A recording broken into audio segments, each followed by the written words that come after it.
So this is like, so this is like your full-time job.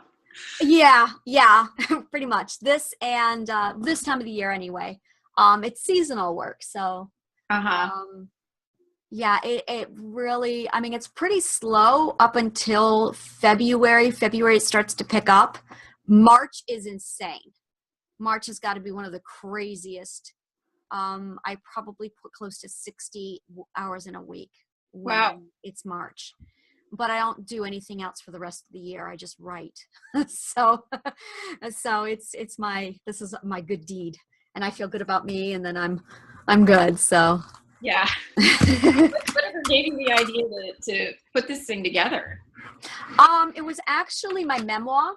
I wrote a memoir in 2015, and it's pretty bad. I have about 30 years of severe trauma from literally everything you can possibly think of happened.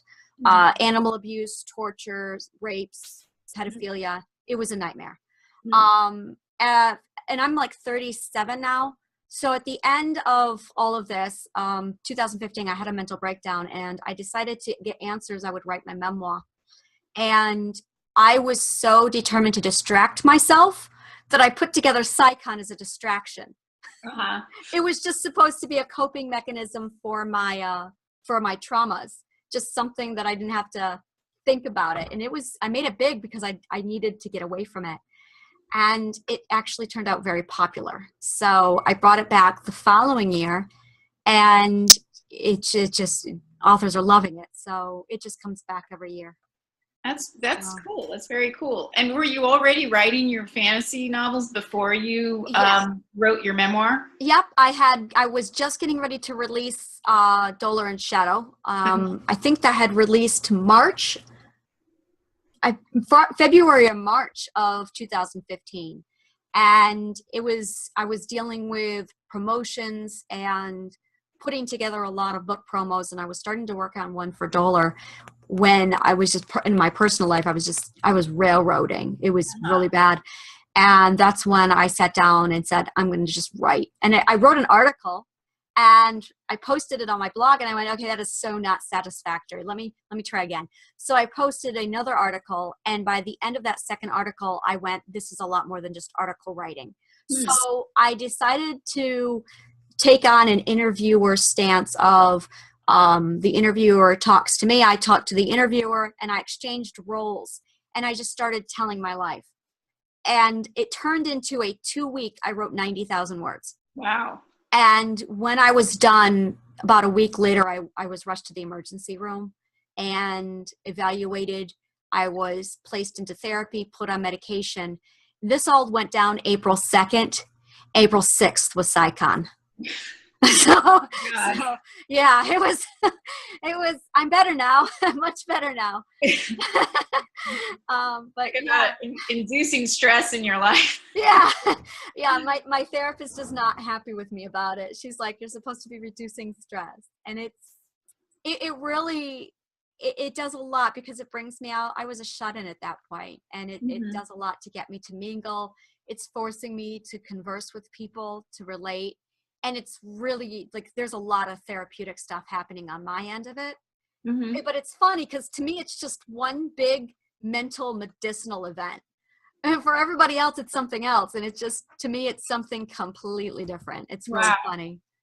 Well, that's amazing. I think that's terrific that you have been able to find that as a way of compartmentalizing your life a little bit and giving yourself something just to focus on that's completely different from everything else that's going on.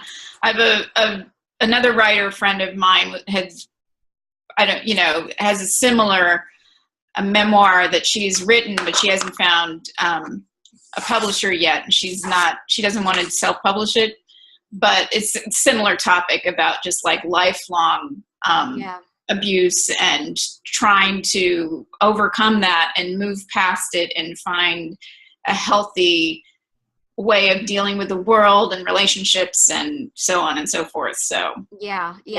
And that was one thing. When I wrote Broken, I was done with it, and like I said, it was almost like a diary or a journal. And I didn't know what to do with it. And I started reading back through it and I'm like, okay, this is actually good. I don't want to just, what do I do with it now? And it was a lot of work. So I didn't want to just, I was literally hemorrhaging memories. Mm-hmm. And I handed over to a friend of mine and asked her what her opinion was. She was a trauma survivor. And she read it and said, this needs to be published. Absolutely. And I said, okay. And I went through do I expose people? I had to go through to a quick edit and change things. I had change names, cover up certain things, because there was no disguise when I first wrote it. It was just, I used people's names, everything. And when I was done, I was published. I don't even remember when the publication. It's September 11th. I published it September 11th of 2015.